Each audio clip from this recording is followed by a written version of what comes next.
13व्या राष्ट्रीय moot court सर्तीत VM Salgaonkar college of law जैतिवंत ठरले. Geeta institute of law Panipat हरियाणान ही सर्त आयोजित केली.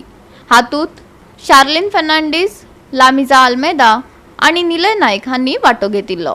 पळयात. We three of us had participated in 13 Gita Institute of National Moot Court competition, which was held in Haryana, Panipat, and total teams which participated was 48, and out of which in the first round we managed to get the second highest score.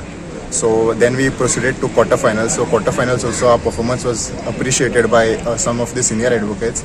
Then we proceeded to semi-final round, and semi-final round, so from that we also were the one of the highest team, and from there we proceeded to finals. So finals was judged by Justice the Maheshwari and Justice Dahiya, who was the Supreme Court judge, and one was the High Court Punjab High Court judge. So there we managed to win the competition. So approximately at the finals we were up against MAT Haryana, and the team's performance was appreciated by senior advocate Pradeep Rai, who was also the vice president of Supreme Court Bar Association, as well as the Justice Maheshwari also appreciated the team personally. GOA365 खातीर William Rodriguez, Manisha Jadhav आणि संगीता ओली.